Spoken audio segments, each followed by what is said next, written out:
8월 한 달을 저는 보물이라는 키워드를 가지고 말씀을 전하였습니다. 오늘은 자신에게 있어서 가장 소중한 보물로 하늘가족 공동체를 세운 아브라함을 중심으로 말씀을 살펴보고 한 주간 우리의 가정과 교회 공동체를 하늘가족 공동체로 세워가는 저와 여러분이기를 축복합니다. 먼저 우리가 알고 있는 것처럼 아브라함은 100세에 이삭을 낳습니다. 그리고 오늘 본문은 이 이삭을 독자라고 표현하고 있어요. 여기서 독자라는 표현은 아브라함에게 있어서 이삭의 존재가 어떠한지를 설명하는 겁니다. 하나님은 창세기 12장에서 75세 된 아브라함을 부르시고 하나님의 비전을 아브라함에게 선포하십니다. 그 비전을 오늘 우리 교회의 표현으로 말하면 하늘가족 공동체를 세우는 것으로 이렇게 표현할 수 있을 겁니다. 창세기 12장 2절입니다. 읽습니다. 내가 너로 큰 민족을 이루고 네게 복을 주어 네 이름을 창대하게 하리니 너는 복이 될지라. 이렇게 말씀합니다. 우리는 이 비전을 아브라함의 비전으로 알고 있어요. 그러나 이 비전은 아브라함의 비전이기도 하지만 사실은 하나님의 비전이었어요. 이 비전은 그 당시로 돌아가 생각하면 아브라함에게는 엄청난 비전입니다. 왜요? 그 당시 아브라함은 75세가 되도록 자녀가 없었습니다. 자녀가 없다라는 것은 그 당시 시대 상황으로 표현하면 모든 것을 가졌지만 무엇과도 비교할 수 없는 아픔이었습니다. 그런데 하나님께서 이런 아픔을 가진 아브라함을 부르시고 꼭 꼬집어서 말씀을 합니다. 아브라함의 씨를 통하여 큰 민족을 이루게 하시겠다. 이렇게 말씀하는 거예요. 그리고 아브라함의 이름이 복의 근원이 되게 하시겠다. 이렇게 말씀합니다. 이러한 부름은 아브라함이 몇 세 때 받았다고요? 75세 때요. 그러기에 이 75세는 이제 아브라함에게 마지막 기회입니다. 자신의 씨를 통하여 큰 민족을 이루고 복의 근원이 되게 하시겠다라는 이 말씀이 75세 시점이니까 이제 기회가 이 이후로는 없을 수 있다고요. 아니 목사님, 아브라함이 나중에 오래 살았잖아요. 오래 살았죠. 그런데 그 적정한 시기, 정년이라는 게 있잖아요. 꿈꾸어 볼 시기가 있잖아요. 그런데 자녀를 통하여 큰 민족을 이루고 복의 근원이 되는 이 꿈은 나이 많은 75세 아브라함에게는 마지막 기회였다고요. 그런데 그 비전을 하나님이 아브라함에게 지금 제시하는 거예요. 조금 더 나이가 들면 이제는 꿈을 꿀래야 꿀 수 없는 거예요. 그래서 이 비전 앞에 부르심을 받은 아브라함은 본토와 친척과 아비집을 떠나는 결단을 단행합니다. 그리고 그곳에서 자녀가 없음으로 인하여 받았던 상처와 몸부림치고 몸부림침에도 되어지지 않던 기존 삶의 방식을 버리고 비전과 함께 믿음의 방식으로 새로운 삶을 시작합니다. 그리고 믿음 안에서 큰 민족의 출발점인 자녀를 기대하며 나아가는 거예요. 여기서 자녀는요, 다시 말씀드릴게요. 자신의 비전이에요. 아이 하나가 중요한 것이 아니고 자신의 비전이라고요. 그 비전의 출발점인 자녀를 기대하며 나아간다라는 겁니다. 그럼에도 비전이 선포되고 난 후 해가 계속 바뀝니다. 해가 계속 바뀝니다. 해가 계속 바뀌면 어떻게 되죠? 75세가 76세가 돼요. 80세가 돼요. 90세가 돼요. 몸이 늙어갑니다. 가능성은 더 희박해집니다. 자신에게 허락되었던 하늘가족 공동체라는 비전은 더 불가능해지는 곳으로 나아가는 거예요. 그럼에도 자녀에 대한 소식이 없습니다. 그리고 정말 이제는 과학적이고 상식적으로 불가능한 나이를 맞이합니다. 모든 것을 포기할 수밖에 없는 나이와 몸이 되어버렸어요.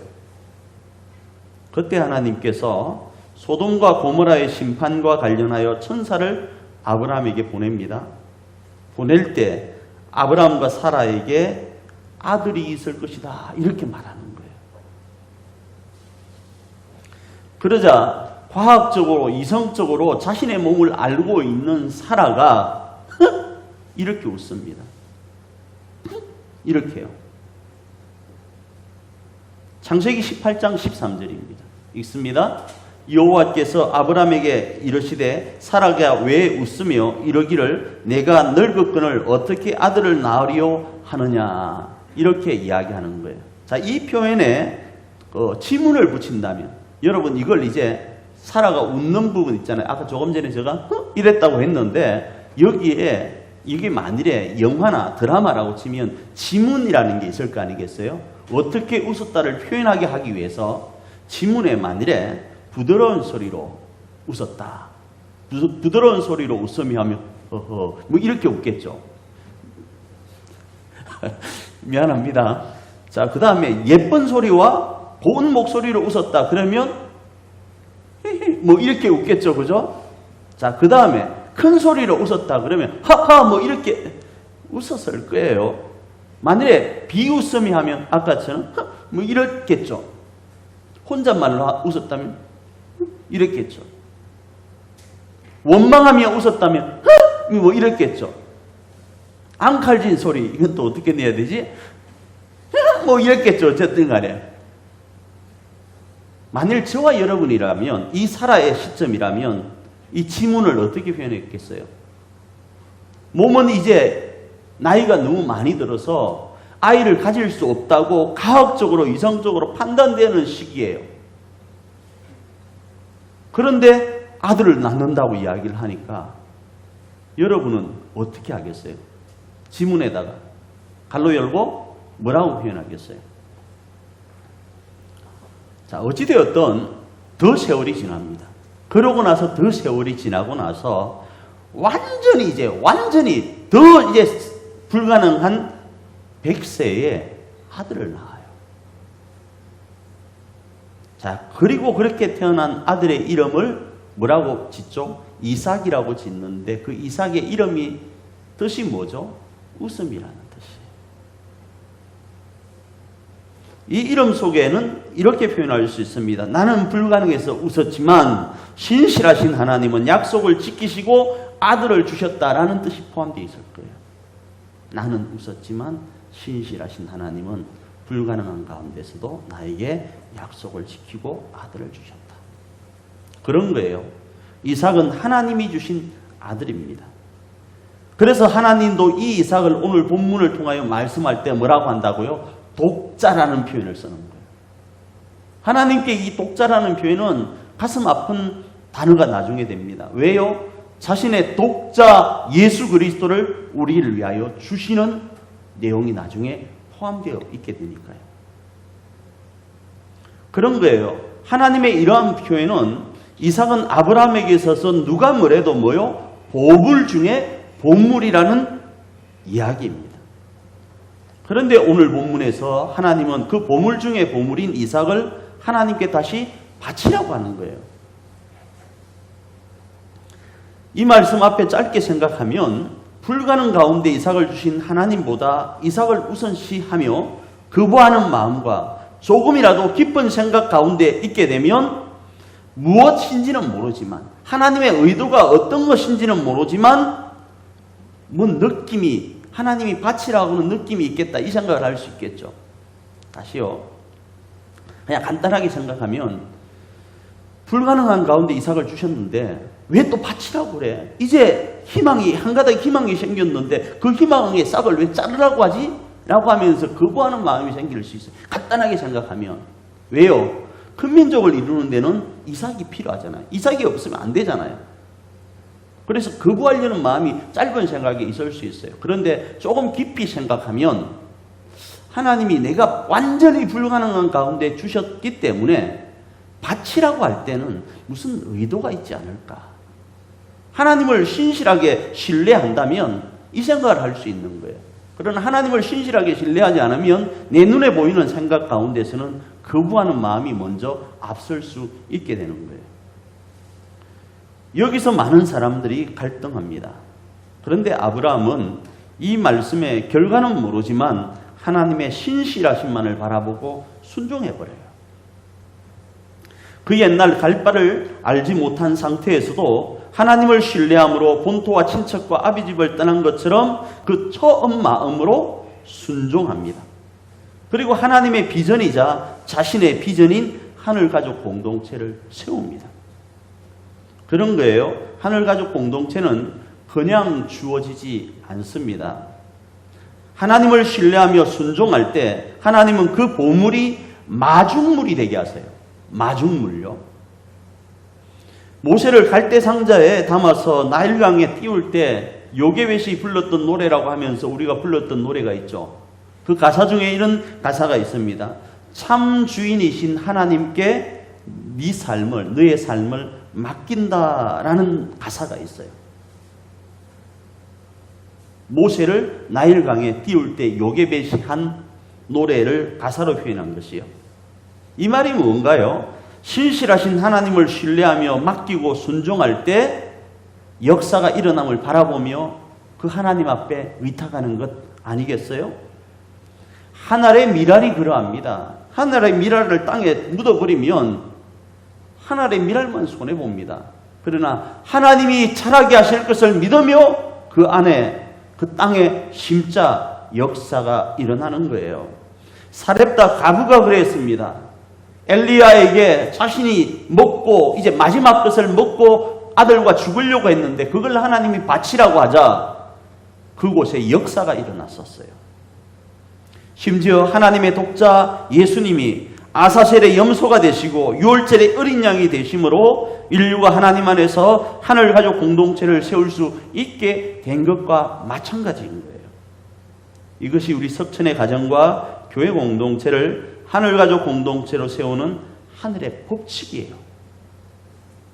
이 역사가 우리 석천의 가정 가운데, 가족들 가운데 넘치기를 정말 축복합니다. 이제 이 말씀처럼 우리 석천의 가정과 교회 공동체가 하늘가족 공동체로 세워지기 위해서는 구체적으로 정리해야 될 것이 있습니다. 그것이 무엇인지 잠시 몇 가지로 살펴보면 먼저 우리에게 있어서 아브라함처럼 가장 소중한 보물은 무엇인가에 대한 정리가 선행되어야 됩니다. 자, 아브라함에게는 독자였습니다. 그렇게 이삭이었죠. 그런데 이 독자는 아브라함이 하늘가족 공동체를 세우는 데 있어서 없으면 안 되는 가장 반드시 필요한 핵심 중에 핵심이었습니다. 그죠? 그리고 그 핵심이 아브라함의 나이와 사라의 나이로는 불가능할 때 하나님이 신실하심으로 허락하신 것이었습니다. 바로 하늘가족 공동체를 세우는데 핵심인 아들을 누가 주셨다고요? 하나님이 주신 거였습니다. 문제는 이 아들이 아브라함의 생각에는 하늘가족 공동체를 세우는데 핵심이기는 하지만 다른 한편으로 생각을 하면 그 핵심의 핵심은 그 핵심의 또 핵심은 누구인가 하면 불가능한 가운데 이삭을 허락하신 하나님이 될 거예요. 오늘 우리에게도 하늘가족 공동체를 세우는데 없으면 절대적으로 안 된다고 생각되는 이 땅에 무언가가 있어요. 핵심 중에 핵심, 핵심 중에 핵심이 하나님인데 그 하나님을 사고하지 못하고 지금 내가 생각할 때 이 아들, 이삭과 같이 핵심 중에 핵심이라고 생각하는 그것이 있을 수 있습니다. 절대적으로 이것 없으면 안 된다고 생각하는 이 땅에 무언가가 있을 겁니다. 아브라함에게 이삭처럼 말입니다. 그것이 저와 여러분에게 무엇인지 한번 정리해 보셔야 돼요.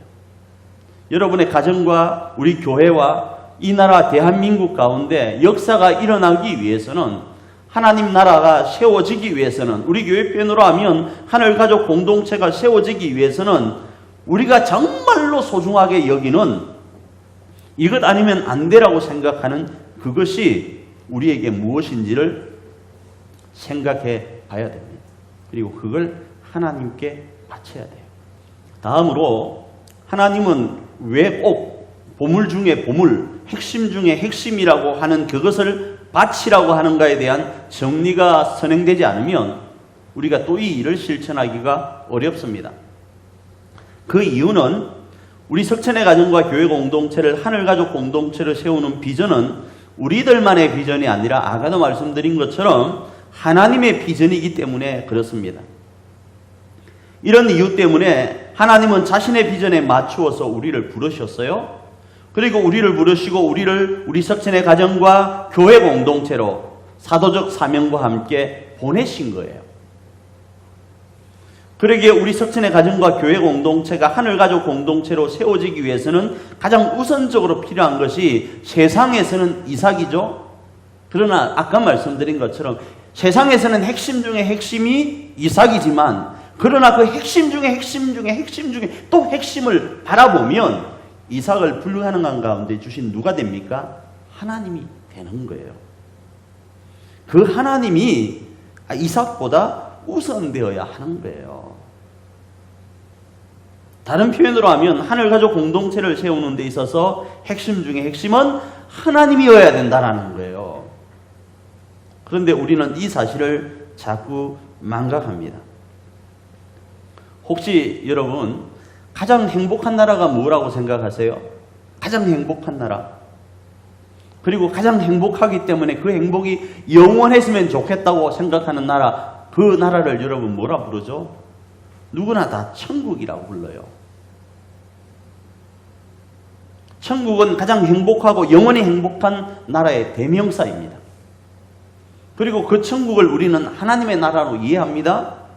그런데 정작 그 천국에 하나님은 안 계셔도 되는 것으로 이해하고 있지는 않습니까?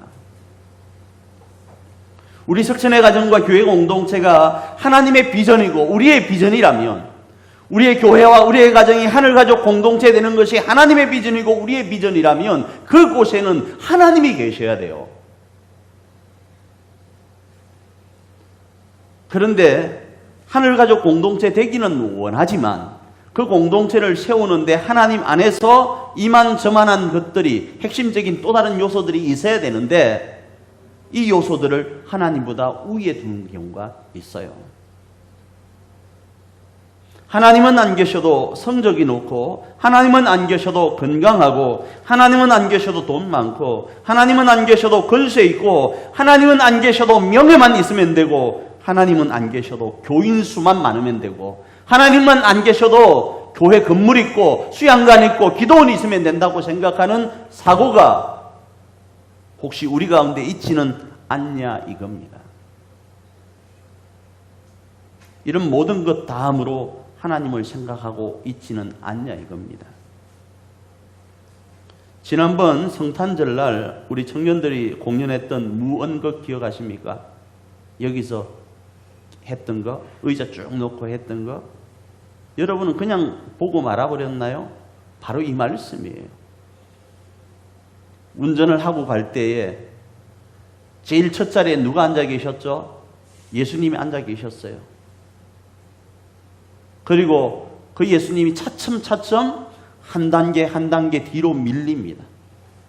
내 인생의 순서에서 한 단계 한 단계 뒤로 밀리기 시작합니다. 바로 그런 거예요. 하늘가족 공동체에는 하나님이 계셔야 되는데 우리의 이 인생이라는 버스 안에 맨 첫 자리에는 하나님이 계셔야 되는데 어느 순간부터 그 위치가 자꾸 밀리는 거예요. 그래서 이사야는 이렇게 표현합니다. 하나님의 나라, 우리 교회 표현으로 하늘가족 공동체가 될 때를 물이 바다 덮음같이 여호와를 아는 지식이 충만함이 하나님의 나라라고 표현을 하는 거예요. 이사야 11장 9절입니다. 읽습니다.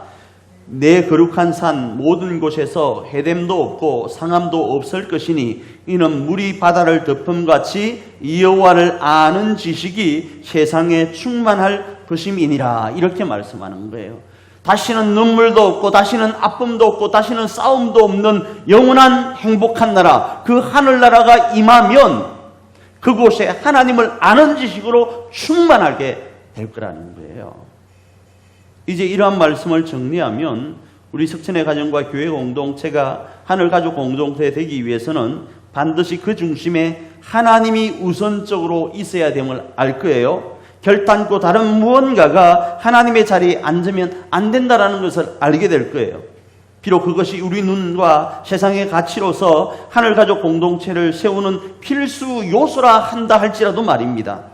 이제 이러면 혹시 우리 속에 의문 들었던 것들이 사라질 수 있을 겁니다. 그것은 아브라함이 이삭을 하나님께 인신제사처럼 드리라고 한 이 이야기 때문에 거부감이 있었는데, 함께 바치라는 이 말이 이단적 주장과 함께 연결되면서 재산도 다른 어떤 것도 교회에 바치라고 이해되던 것들이 이해될 겁니다. 그 말이 아님을요. 그런 거예요. 하나님께서 보물 중에 보물을 바치라는 것은 보물이 탐나스가 아니에요. 이단들처럼 교회의 모든 걸 바치라고 하는 내용이 아니라고요. 이삭을 인신제사로 바치면 하나님이 역사한다는 이야기가 아니라고요. 하나님은 보물에 관심이 없으세요. 하나님은 아브라함에게 100세 때, 사라가 90세 되던 때에 이삭을 주신 분이라고요. 예? 이삭을 주신 분이라고요. 그 주신 분이 이삭이 탐나스가 아니라고요. 아브라함이 세우기를 원하고 하나님이 세우기를 원했던 하늘가족 공동체에는 하나님이 계셔야 된다고요. 하나님이 우선되어야 된다고요. 하나님의 관심은 오로지 우리 석천의 가정과 교회 공동체가 하늘가족 공동체로 세워지는 데 있는 거예요. 그래서 우리 석천의 가정과 교회 공동체가 하늘가족 공동체로 세워질 수만 있다면 자신의 가장 귀한 것, 그것이 인간의 표현으로는 독자 예수라 할지라도, 독자 예수요, 아브라함에게 독자였던 이삭처럼 독자 예수라 할지라도 아사셀의 염소가 되게 하시는 거예요. 6월절에 어린 양이 되게 하시는 거예요. 우리의 가정과 우리의 교회가 하늘가족 공동체 될 수만 있다면 그러하게 하신다라는 거예요. 또 아브라함에게 100세에 얻은 아들, 큰 민족을 이루는데 가장 핵심적인 이삭도 사실은 뭐요?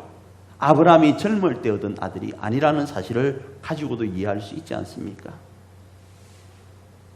그러기에 아브라함에게 있어서 큰 민족을 이루는데 절대적인 것은, 믿음의 대상은 자신을 부르신 하나님이어야지 하늘가족 공동체를 세우는 믿음의 대상이 이삭이 될 수는 없는 거예요.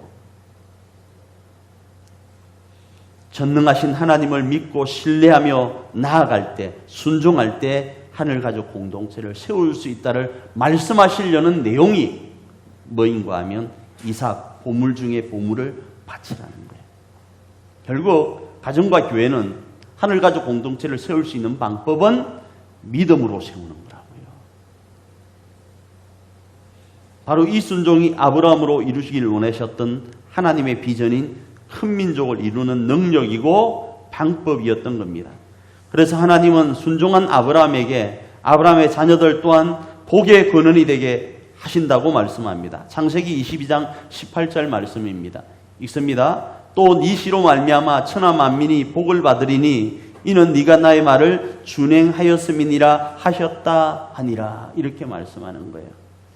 혹시 여러분 중에, 우리 교회 학교 아이들 중에나 다른 분들 중에 목사님 그래서 아브라함이 이삭을 하나님께 바쳤어요, 어떻게 됐어요? 궁금하신 분이 있을 수 있어요. 혹시 이 영상을 보는 분 중에 다른 교회 장로님 중에도 목사님 그러면 하나님이 이삭을 하나님께 바쳤나요? 궁금하신 분이 있을 수 있는데, 아니요, 하나님 조금 전에 말씀드렸잖아요. 이삭에 관심 없어요. 하나님 여호와 이레의 복으로 다른 어린 양을 준비해 두셨었어요. 그 말이, 준비해 주신 그 말이 여호와 이레예요. 사랑하는 가족 여러분, 하나님은 우리 석천의 가정과 교회 공동체를 하늘가족 공동체로 세우라고 부르셨어요. 이거 믿으셔야 돼요. 그리고 우리 석천의 가정과 교회 공동체를 우리에게 맡기시고 우리를 부르신 그 부르심에 맞추어서 그곳으로 보내셨어요. 이제 이러한 보내심 앞에서 아브라함처럼 우리의 보물보다 하나님을 신뢰하셔야 돼요. 가정과 교회를 세우려고 하나님께서 허락하신 그것에 관심을 너무 깊이 두면 안 돼요. 하나님 없이 관심을 두면 안 돼요. 하나님을 더 신뢰하셔야 됩니다. 그리고 하나님으로 가득 찬 하늘가족 공동체를 우리 석천의 가정과 교회 공동체 안에 세울 수 있기를 바랍니다. 바로 신실하신 하나님으로 말미암아 말입니다. 이번 한 주간이 이런 한 주간이 되기를 축복합니다. 아멘.